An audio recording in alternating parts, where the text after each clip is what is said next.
Hello,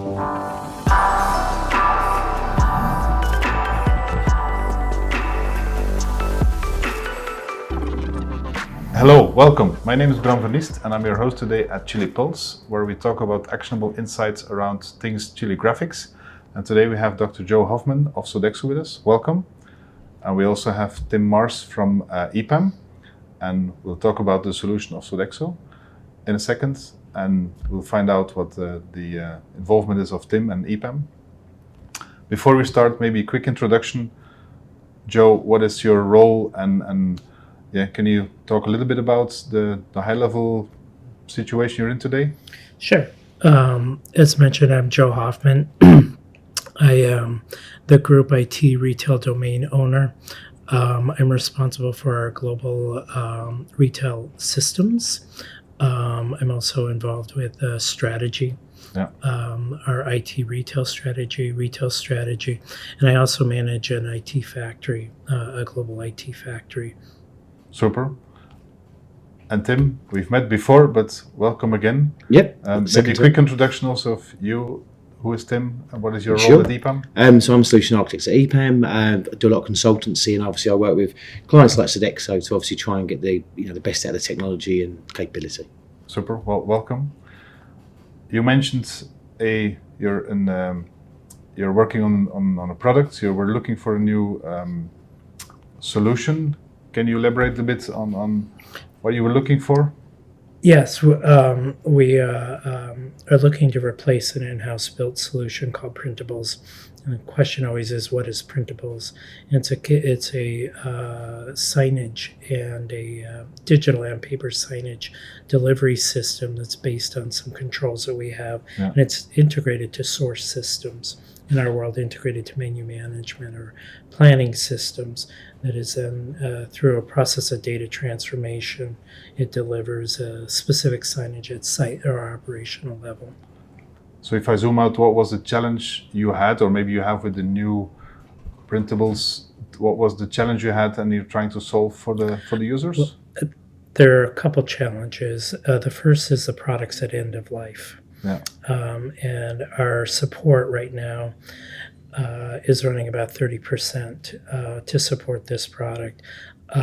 Secondly, it's functionally no longer effectively meeting our needs.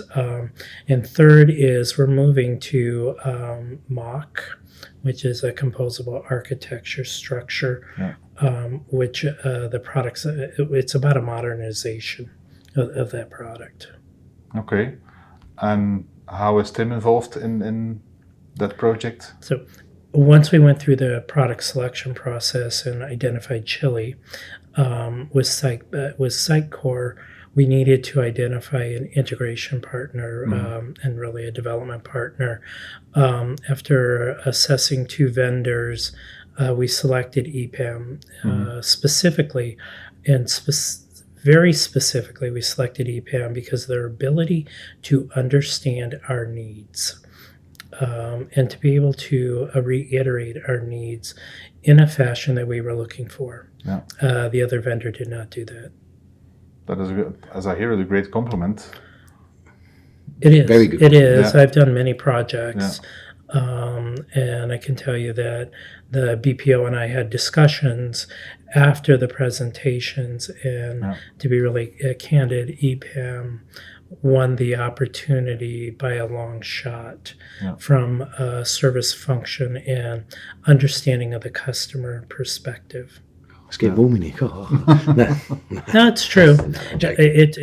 It's true. Without naming the name of the other company, they missed the spot. And I will give that accolade to Chili as well, because when we were looking at the platform options, the other two companies we looked at, they missed. They were selling their product their way, not understanding our needs in our language and presenting it to us in that manner. That goes a long way. I think if you don't have that alignment to begin with, you might as well not do the project. And the other companies were less, as I understand, as we know EPAM, you're working on custom integrations. Oh yeah. Yeah. Very, very Which is sophisticated which is integrations. key in this situation. But going back to the pitch part, I think that we, at EPAM, we wanted to work with you guys. It was interesting. It's an interesting project, and obviously we know the products. But I think it was also that Marianne, the product owner from your side, Joe. She's I've never met anyone that really knows the domain. Like she really knows the domain, and I think that's also a bit of a refresh for me, because it actually helps me, because she can tell me what she needs and she tells the team, and we've done a lot, and I say there's a lot of integration. We've done a lot of work, but I think that because she knows her product area so well, that's why this is working well for us, because I think we're building we're not got a product owner that doesn't know the solution. She knows it, and I think that's what's really interesting.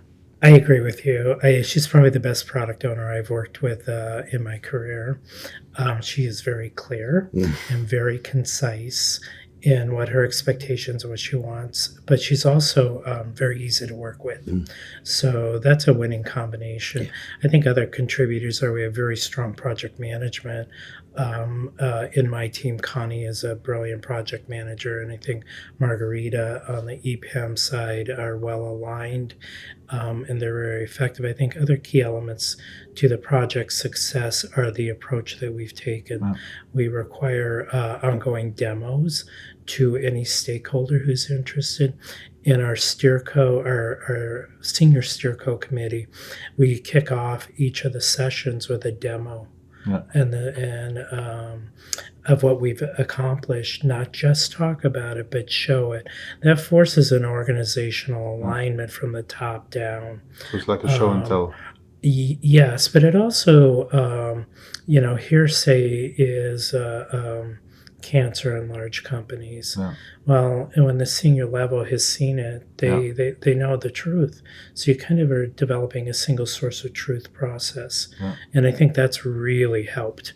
We put in our Steerco presentations, as well as all of our meetings, a feedback loop. Yeah. And so no matter what the demo is, I find out what is good and what's bad. Yeah. And we're able to customize that to the audience. Yeah. It also could be an indicator of we're making a wrong decision. Yeah. Maybe from a product perspective, you had a product that is end of life, looking yes. to replace it. Can you walk me through it? What does an end user, what are like the steps? What do end users get out of it? And what is the connection with Sitecore, CMS, with the... So this is a very complex answer because we're going through an entire modernization effort right now and an organizational transformation at the same time, as many companies are right now. The end user, or what we call a site manager or operator, utilizes the tool to create their signs for their menus. It has nutrition, all sorts of variables in it, but also generates labels for packaged goods, barcodes, or all sorts of things. You think anything that you could do through printable capabilities, it's done through that. And it's customized to that location. In other words, this is the menu they're offering, and this is what they're able to generate the signage on. That's the value statement there. The value statement moving forward is they have to have that, but there's an advanced functionality that we're looking at in a phase 2 of the project. Our strategy is to do like for like first, so we can stabilize the environments, and then we'll do, when I say like for like, it's a new like. There are new features in it, but the basic functionality does not go away. How does Sitecore play into it? Sitecore is our global CMS and DAM service provider, and this is considered CMS DAM. Yeah, indeed. Yeah. And can I assume that the CMS then contains like the nutritional elements, all the elements that would then be on the sign? Yes. Yeah. Well, optional. Yeah. It depends. It depends on the vertical you're in. If you're in the healthcare vertical, there are quite complex allergen and nutrition. Public schools, allergens are a big deal. So is nutrition. The universities might be less so. They might be more interested in universities in the product ingredients. So there's a flexibility in the capability and the templates of delivering this to the different markets. is that because of the regulation for children that needs to be, that is better regulated? Oh yeah, and the FDA has this, in the U.S. the FDA has requirements, USDA has requirements. As we expand this and we're going to move this into the UK, you have Natasha's law that you have to follow for allergen disclosures and so forth. Actually, a key point right now is there's a big change with the FDA in allergens, and it's not fish. It'll have to be like shellfish. Yeah, it and has to be very specific. And one of the things that's really attractive with the Chili solution is we will be able to dynamically make these changes without employing development. Yeah. Because the existing solution requires development. No matter what you do, change a font and it requires development. So any changes take 3 to 6 months, and we've missed our opportunity. Yeah. And that's what's really attractive with this solution is we can be at the seat at the table during design. That's good to hear. And innovation. Yeah. So.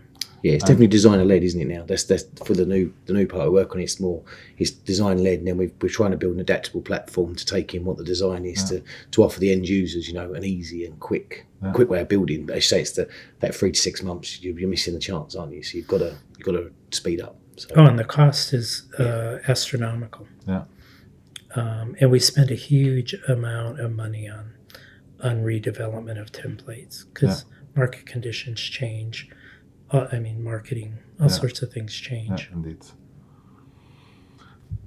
Talking about the dam, also trying to dig a little bit deeper what is in this system there. Is it also images, nutritional values, and content? Is that the part where you get involved on the part? Yes, Sodexo have a big integration hub, so all that data is stored. It's not the master data, especially the nutrition or anything like that. And we're talking millions of entries that have to come across, and that's what we're working on at the minute to bring them in. And as Joe said, it's about giving the user the right information. Obviously, if you're part of one, you don't want to see another brand's food, but also for location based as well. So it's trying to harmonise the right products that user can use. And then what we've built is easy to use drag and drop functionality that they can literally come in, choose their items, drag them on the page, and then through the power of APIs and the Mac architecture, we can then preview out a printable in this case very, very quickly. But it's also the templates. They go from labels is a good example. You could have 8 on a page, 10, 2. So there's all the different enhancements there. Different positioning. It's different brands have different logos. Some of them have logos printed on the paper, so obviously you don't need it on the design. So there's a lot of, and I say, Marion, it's a lot of requirements we've gone through. But it's been a journey, but it's an interesting journey because it opens up. It's really got us to really think about how best can we help Sodexo. It doesn't matter how powerful the tools are or what they do. It's how the users, how do they want to use it. So Marion's obviously our primary user, but then we've got thousands of other people globally that will use this. So how do we satisfy everything that they need? Right. When we release to production August 14th, I anticipate about 6,000 users and probably generate 200,000 digital assets in 4 weeks. Looking forward to that. That is that's nice. And what I learned from the beginning from the conversation is that the interaction on a human level is very important to make the project successful. Oh, it's absolutely critical. Any tips that you could give to our audience if people are willing to come into the creative, what we call the creative automation space, skills, capabilities that people would need to be trained, mindsets? So there's our technical ones, but more operationally, I think that actually designers, graphics designers are going to be even more important because contrary to what people might see with the automation is you need to have proofing capabilities. I believe some demonstrations were presented earlier today where, and you have to have a trained eye, a very skilled eye to be able to do that. So perhaps the roles might change from doing as much, but more reviewing and validating and confirming on it. And I tend to think a little bit more visionary. I think that with the AI introduction to it, it's actually going to create a new generation of graphics design, and it's going to be defined differently. I think operationally, from a skill set, our goal is to reduce the amount of effort by a local site manager doing what is considered administrative functions. Yeah. Also, it's to ensure consistency. As I said, we want to be able to control the real estate, and have tight control on all of the screen real estate or the paper real estate on it.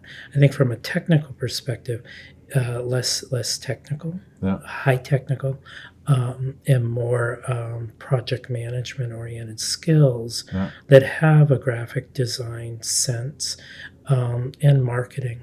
That's really what I see. It's kind of a hybrid.